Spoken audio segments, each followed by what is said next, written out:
Good morning.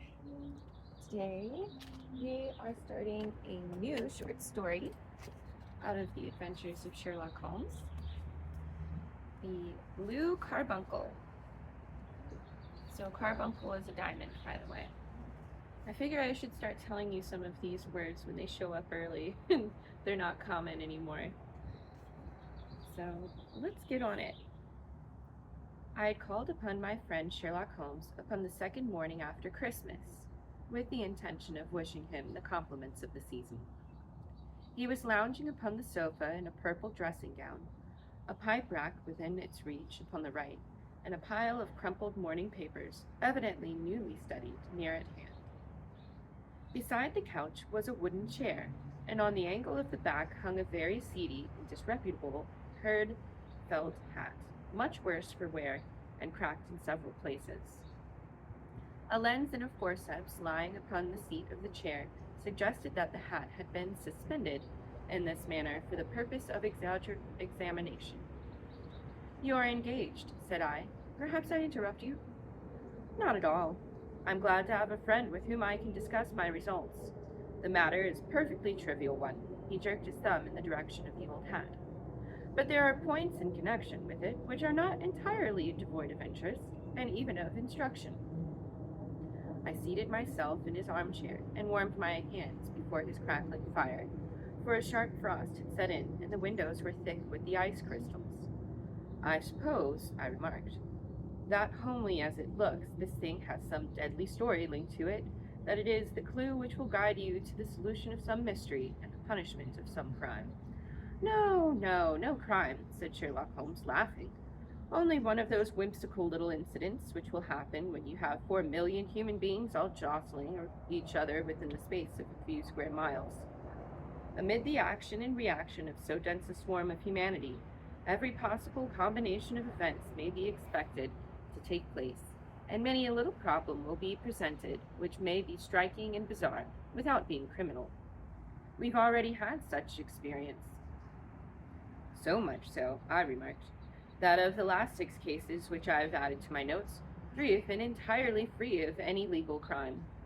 "Precisely. You allude to my attempt to recover the Irene Adler papers, to the singular case of Miss Mary Sutherland, and to the adventure of the man with the twisted lip. Well, I have no doubt that this small matter will fall into the same innocent category. You know the Peterson, the commissionaire?" "Yes." "It is to him that this trophy belongs." "It is his hat's?" No, he found it. Its owner is unknown. I beg that you will look upon it, not as a battered billycock, but as an intellectual problem. And first, as to how it came here.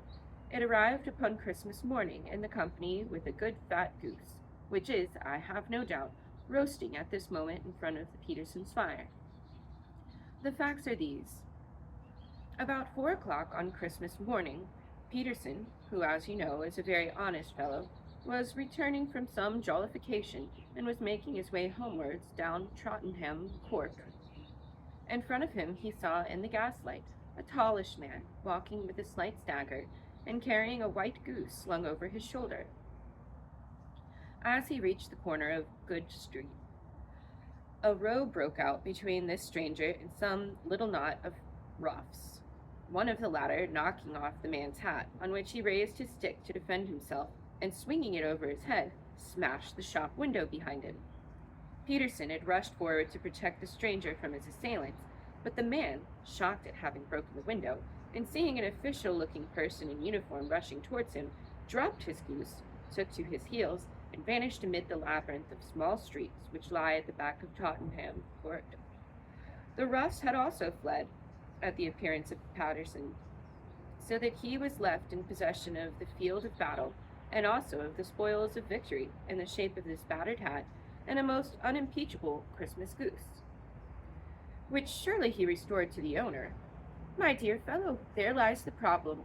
It is true that for Mrs. Henry Baker was printed upon a small card which was tied to the bird's left leg, and it is also true that the initials H.B. are legible upon the lining of his hat.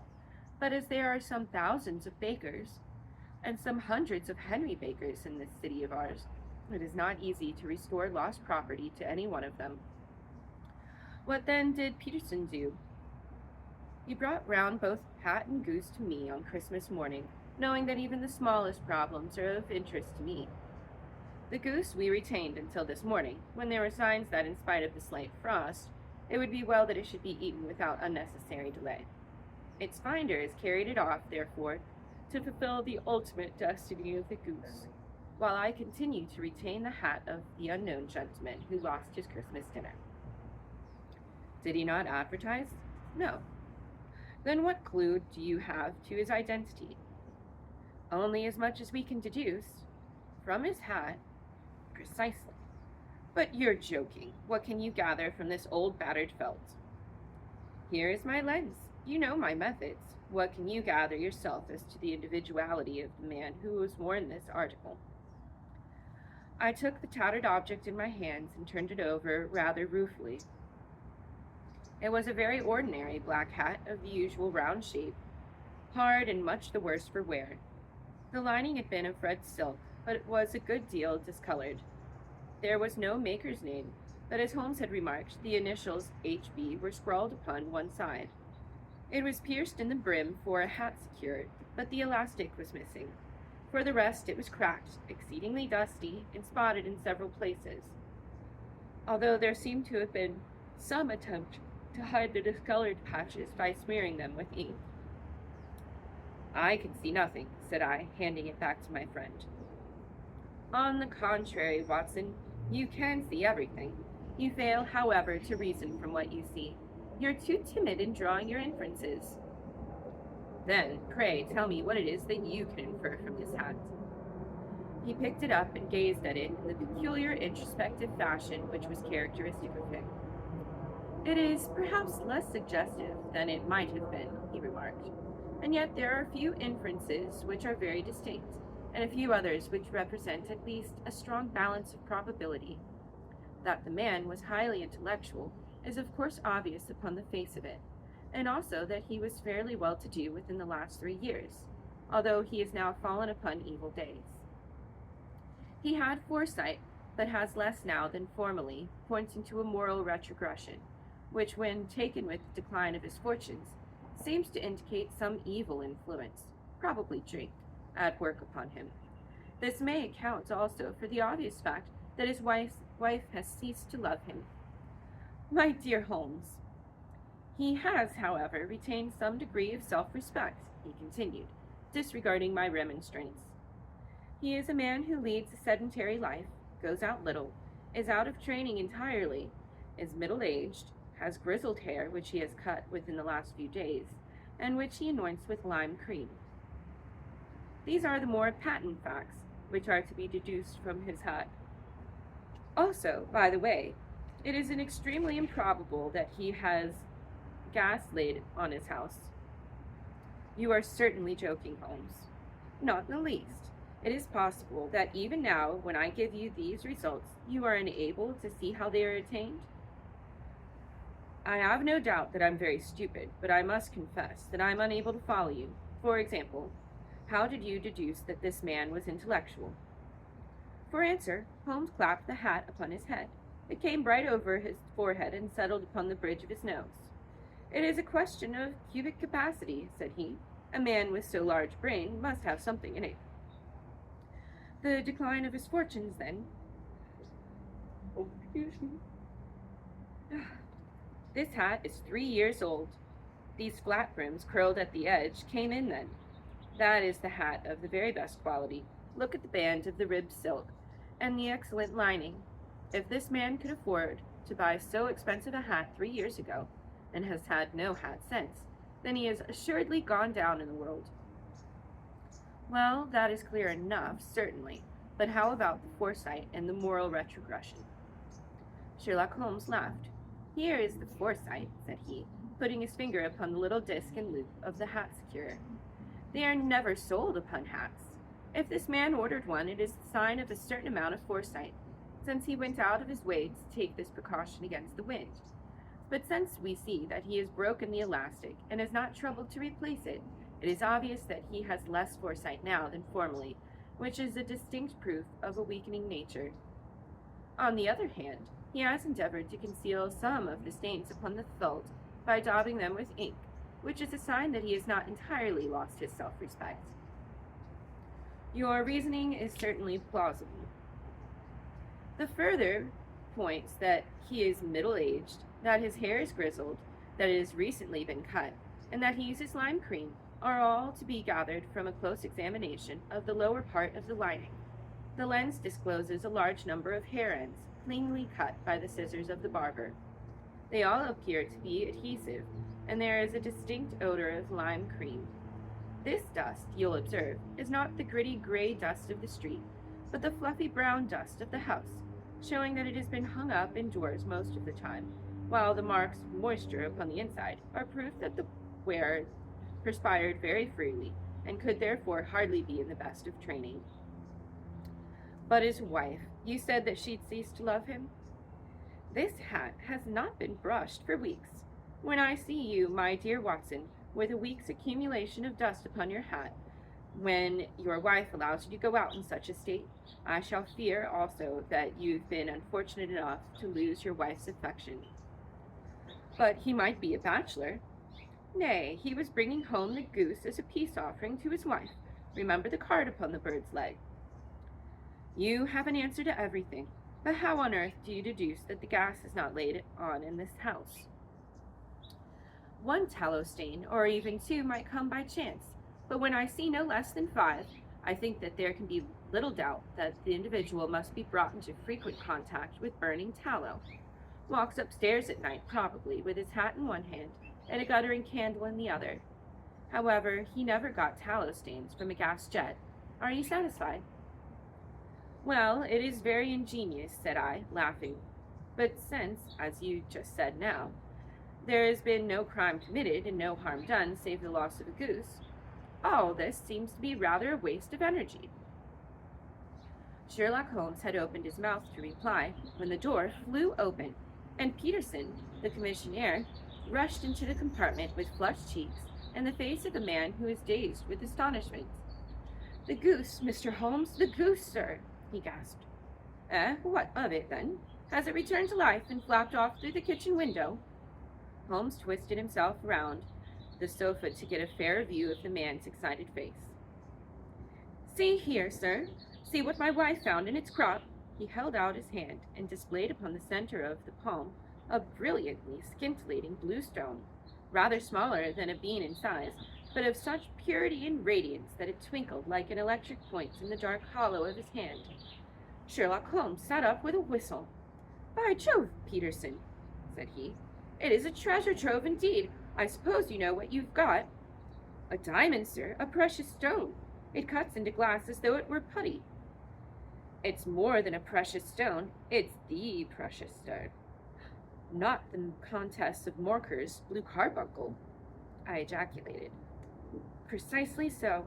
I ought to know its size and shape, seeing that I have read the advertisements about it in the Times every day lately. It is absolutely unique, and its value can only be conjectured, but the reward offered of £1,000 is certainly not within a 20th part of the market price. £1,000? Great Lord of mercy! The commissionaire plumped down into a chair and stared from one to the other of us. That is the reward, and I have reason to know that there are sentimental considerations in the background, which would induce the Countess to part with half of her fortune if she could but recover the gem. It was lost, if I remember right, at the Hotel Cosmopolitan, I remarked. Precisely so, on the 22nd of December, just 5 days ago. John Horner, a plumber, was accused of having abstracted it from the lady's jewel case. The evidence against him was so strong that the case has been referred to the Assizes. I have some accounts of the matter here, I believe.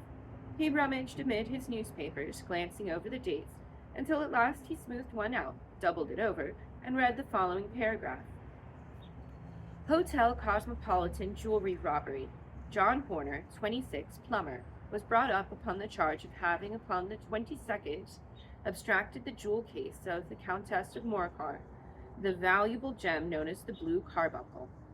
James Ryder, upon attendant at the hotel, gave his evidence to the effect that he had shown Horner up to the dressing room of the Countess of Morcar upon the day of the robbery. in order that he might solder the second bar of the grate, which was loose. He had remained with Horner some little time, but had finally been called away. On returning, he found that Horner had disappeared, that the bureau had been forced open, and that the small morocco casket in which it afterwards transpired, the Countess accustomed to keep her jewel, was lying empty upon the dressing table. Ryder instantly gave the alarm, and Horner was arrested the same evening, but the stone could not be found either upon his person or in his rooms. Catherine Cussack, maid to the Countess, deposed to having heard Ryder's cry of dismay on discovery of the robbery, and to having rushed into the room where she found matters were as described by the last witness. Inspector Bradstreet, B Division, gave evidence as to the arrest of Horner, who struggled frantically and protested his innocence in the strongest terms. Evidence of a previous conviction for robbery having been given against the prisoner, the magistrate refused to deal summarily with the offense, but referred it to the assizes. Horner, who had shown signs of intense emotion during the proceedings, fainted away at the conclusion and was carried out of court. So much for the police court, said Holmes thoughtfully, tossing aside the paper. The question for us now is to solve the sequence of events from a rifled jewel case at one end to the crop of a goose in Tottenham Court at the other. You see, Watson, our little deductions have suddenly assumed a much more important and less innocent aspect. Here is the stone. The stone came from the goose, and the goose came from Henry Baker, the gentleman with the bad hat and all the characteristics which I have bored you with. So now we must set ourselves very seriously to finding this gentleman, and ascertaining what part he has played in this little mystery. To do this, we must try the simplest means first, and these lie undoubtedly in an advertisement in all the evening papers. If this fails, I shall have recourse to other methods. What will you say? Give me a pencil and that slip of paper. Now then. Found at the corner of Good Street, a goose in a black felt hat. Mr. Henry Baker can have the same by applying at 6:30 this evening at 221 Baker Street. That is clear and concise. Very well, but will he see it? Well, he is sure to keep an eye on the papers, since to a poor man the loss was a very heavy one. He was clearly so scared by his mischance in breaking the window, and by the approach of Peterson, that he thought nothing of flight. But since he must have bitterly regretted the impulse which caused him to drop the bird. Then again, the introduction of his name will cause him to see it, for everyone who knows him will direct his attention to it. Here you are, Peterson. Run down to the advertising agency and have this put in the evening papers. In which, sir? Oh, in the Globe, Star, Pall Mall, St. James Gazette, Evening News, Standard, Echo, and any others that occur to you. Very well, sir. And the stone? Ah, yes, I shall keep the stone. Thank you. And I say, Peterson, just buy a goose on your way back and leave it here with me, for we must have one to give to this gentleman in place of the one which your family is now devouring. When the commissionaire had gone, Holmes took up the stone and held it against the light. It is a bonny thing, said he. Just see how it glints and sparkles. Of course, it is a nucleus and focus of crime. Every good stone is. They are the devil's pet baits. In the larger and older jewels, every facet may stand for a bloody deed. This stone is not yet 20 years old. It was found in the banks of the Amoy River in southern China, and is remarkable in having every characteristic of the carbuncle, save that it is blue in shade instead of ruby red. In spite of its youth, it has already a sinister history. There have been 2 murders, a vitriol throwing, a suicide, and several robberies brought about for the sake of this 40-grain weight of crystallized charcoal. Who would think that so pretty a toy would be a purveyor to the gallows and the prison? I'll lock it up in my storage box now, and drop a line to the Countess to say that we have it. Do you think that this man Horner is innocent? I cannot tell. Well then, do you imagine that this other one, Henry Baker, had anything to do with the matter? It is, I think, much more likely that Henry Baker is an absolutely innocent man, who had no idea that the bird which he was carrying was of considerably more value than if it were made of solid gold. That, however, I shall determine by a very simple test. if we have an answer to our advertisement. And you can do nothing until then. Nothing. In that case, I shall continue my professional round, but I shall come back in the evening at the hour you've mentioned, for I shall like to see the solution of so tangled a business. Very glad to see you. I dine at 7. There is a woodcock, I believe, by the way, in view of our recent occurrences. Perhaps I ought to ask Miss Hudson to examine its crop. I had been delayed at a case, and it was a little after 6:30 when I found myself in Baker Street once more. As I approached the house, I saw a tall man in a Scotch bonnet, with a coat which was buttoned up to his chin, waiting outside in the bright semicircle which was thrown from the fanlight. Just as I arrived, the door was opened, and we were shown up together to Holmes's room. "Mr. Henry Baker, I believe," said he, rising from his armchair, and greeting his visitor with an easy air of geniality which he could so readily assume. "Pray take this chair by the fire, Mr. Baker. It is a cold night, and I observe that your circulation is more adapted for summer than for winter. Ah, Watson, you've just come at the right time. Is this your hat, Mr. Baker?" "Yes, sir, that is undoubtedly my hat." He was a large man, with rounded shoulders, and a massive head, a broad, intelligent face, slopping down to a pointed beard of grizzled brown. A touch of red in nose and cheeks, with a slight tremor of his extended hand, recalled Holmes's surmise as to his habits. His rusty black frock coat was buttoned right up in front, with the collar turned up and his lank wrists protruded from the sleeves without a sign of cuff or shirt. He spoke in a low staccato fashion, choosing his words with care, and gave the impression generally of a man of learning and letters who had ill usage at the hands of fortune. "We have been retained for these things for some days," said Holmes, "because we expected to see an advertisement from you giving your address. I'm at a loss to know why you did not advertise." Our visitor gave a rather shameful-faced laugh. "Shillings have not been so plentiful with me as they once were," he remarked. "I had no doubt that the gang of roughs who assaulted me had carried off both my hat and the bird. I did not care to spend more money in a hopeless attempt at recovering them. Very naturally, by the way, about the bird, we were compelled to eat it." "To eat it?" Our visitor half rose from his chair in excitement. "Yes, it would have been of no use to anyone had we not done so, but I presume that this other goose upon the sideboard, which is about the same weight and perfectly fresh, will answer your purpose equally well." "Oh, certainly, certainly," answered Mr. Baker, with a sigh of relief. "Of course, we still have the feathers, legs, and crops, and so on of your old bird, if you so wish." The man burst into a hearty laugh. "They might be useful to me as relics of my adventure," said he, "but beyond that I can hardly see what use the dejecta membra of my late acquaintance are going to be to me, sir. No, I think that, with your permission, I shall confine my attentions to the excellent bird which I perceive upon the sideboard." Sherlock Holmes glanced sharply across at me with a slight shrug of his shoulders. "There is your hat, then, and there your bird," said he. "By the way, would it bore you to tell me where you got the other one from? I'm somewhat of a fowl fancier, and I've seldom seen a better grown goose." "Certainly, sir," said Baker, who had risen and tucked his newly gained property under his arm. "There are a few of us who frequent the Alpha Inn near the museum. We are to be found in the museum itself during the day, you understand.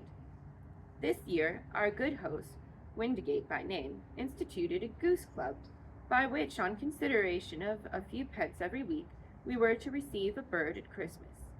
My pence were duly paid, and the rest is familiar to you. I am much indebted to you, sir, for a Scotch bonnet is filled neither to my ears nor my gravity. With a comical pomposity of nature, he bowed solemnly to both of us and strode off upon his way. "So much for Mr. Henry Baker," said Holmes, when he had closed the door behind him. "It is quite certain that he knows nothing whatever of the matter. Are you hungry, Watson?" "Not particularly." "Then I suggest that we turn our dinner into a supper and follow up this clue while it is still hot." "By all means." Right? So we will stop right there and continue to the solution of this mystery tomorrow. I hope that you're enjoying the beginning of the Blue Carbuncle. If you haven't listened to the other stories, please go back to the playlists and start at the beginning. So we'll be going cover to cover on the adventures of Sherlock Holmes. I hope that you have a great rest of your day. Thanks for joining us.